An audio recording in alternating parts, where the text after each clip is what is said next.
The lake was always quiet at dusk. The wind barely touched the water, the sky softened into gold, and the world seemed to whisper instead of speak. And on the old wooden bench near the lake's edge, Sophie sat alone, every evening, without fail. To the people who walked the jogging path nearby, she looked like a quiet girl who simply loved sunsets. But the bench knew the truth. It had heard her silent sobs, seen her trembling hands, and felt the weight of her grief. Sophie came there to mourn her brother, Daniel. He used to sit with her on the same bench, telling her stories about constellations that weren't even real. He used to make her laugh until her stomach hurt. He used to nudge her shoulder and say, "Hey, Soph, no matter what happens, I'm always here." But life had its own plans. An accident took him away without warning, too fast, too cruel, too unfair. Sophie's world had cracked open, and the pieces didn't fit anymore. So she came to the lake every evening, hoping the quiet would mend her. But grief is not gentle. It doesn't heal on command. It simply sits beside you until something else does. One chilly evening in late autumn, Sophie noticed someone approaching the bench. He walked slowly, hands in pockets, eyes lowered. His presence wasn't loud. If anything, it felt hesitant, like he wasn't sure he belonged anywhere. He stopped in front of the bench. Sophie glanced up, startled. Strangers rarely came close to her corner. "Is this seat taken?" the man asked softly. His voice was warm but tired. She shook her head. "No." He sat down, one careful step at a time, leaving a respectful space between them. They didn't speak after that. The silence remained untouched. But for the first time in months, Sophie didn't feel alone. The next day, he returned. Sophie wasn't sure whether she expected him or not, but when she saw him walking toward the bench, she felt the smallest tug in her chest. A gentle nudge, not pain, not joy, just a reminder that she was still alive. He sat down without speaking. She didn't speak either. The silence, surprisingly, felt shared. He became a quiet part of her routine. Every evening, they met at the same time, sat in the same places, watched the same lake. Sometimes Sophie cried softly. Sometimes the wind was the only sound between them. He never asked why she was sad. He never interrupted. He simply existed beside her like a presence she didn't need to explain herself to. And that was its own kind of healing. One evening, Sophie arrived earlier than usual. The sky was pastel blue, the water reflecting the soft glow of fading sunlight. She waited. He came a few minutes later. This time, he gave her a small, polite smile. The first smile she had seen on his face. She nodded back. For a moment, the world felt almost normal. A week passed.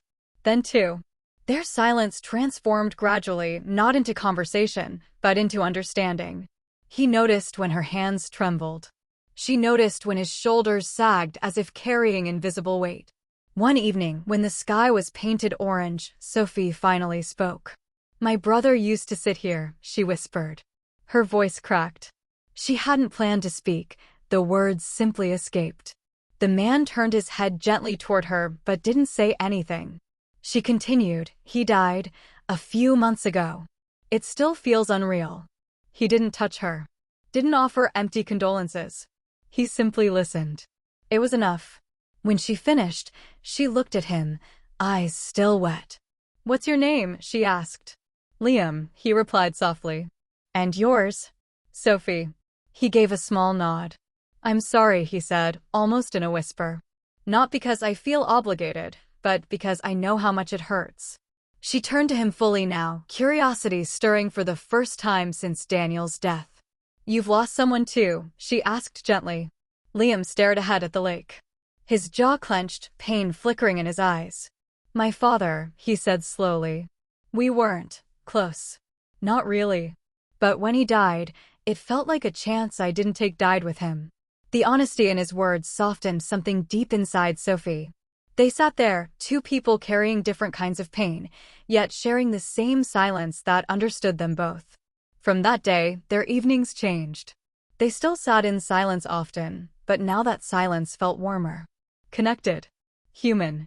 Sometimes, Liam told her about his father, how he worked too much, how he barely spoke, How Liam wished he had told him at least once, "I needed you." Sometimes Sophie told him about Daniel, the way he laughed loudly, the way he teased her endlessly, the way he was her best friend. Liam listened as though her words mattered. And Sophie listened to him the same way. Winter crept in slowly, chilling the air. Sophie arrived one evening wearing her brother's old scarf, a faded blue one with frayed threads. Liam noticed instantly. "Is that his?" he asked gently. She nodded. "Wearing it makes me feel like he's still with me." Liam hesitated, then said, "He is. Maybe not the same way, but he is." She looked at him, her eyes warm and sad at the same time. "Thank you," she whispered. As the days passed, their hearts loosened. Not healed completely, but no longer suffocating. One evening, snowflakes drifted from the sky. Sophie stretched out her hand to catch one, smiling faintly. Liam watched her smile, the first real smile he had seen on her face. "You look lighter today," he observed. She took a slow breath. "I think talking to you helps." His eyes softened. "You help me too." A gentle silence settled between them, warm, comforting, full of things they didn't need to say. But healing is never a straight road. One evening, Sophie didn't show up. Liam sat alone on the bench, hands cold, heart tight. He waited until the sky turned dark. She never came. The next evening, she wasn't there either. He felt a pang of worry he didn't fully understand. On the third evening, she finally appeared, eyes red, face pale. Liam stood up instantly. "Sophie? What happened?" She shook her head as tears spilled. "I had a breakdown," she admitted. "I thought I was doing better, but yesterday I couldn't even get out of bed." Liam gently placed a hand over hers, lightly, respectfully. "It's okay," he whispered. "Healing isn't about never breaking down. It's about not breaking alone." Her tears fell freely.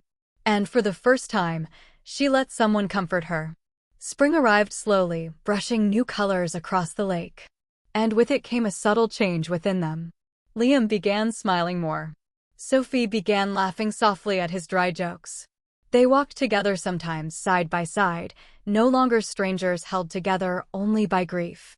Their pain didn't vanish, but it transformed into strength, into connection. One evening, while the sun dipped behind the trees, Sophie looked at Liam with gentle gratitude. "You saved me," she said quietly. He shook his head. "No, you saved yourself. I just sat beside you." She smiled, a full, bright smile. "Then thank you for sitting beside me." Liam's voice softened. "Always." They turned back to the lake. The water shimmered, reflecting the sky, the trees, and two souls who had carried sadness alone for far too long. Sitting on that old wooden bench, Sophie realized something. Sometimes healing doesn't arrive with grand gestures. Sometimes it arrives as a stranger who sits beside you and stays until you're no longer drowning. And Liam realized something too. Sometimes you don't go to save someone. Sometimes you go to be saved and find both. Together, they watched the water ripple gently in the fading light.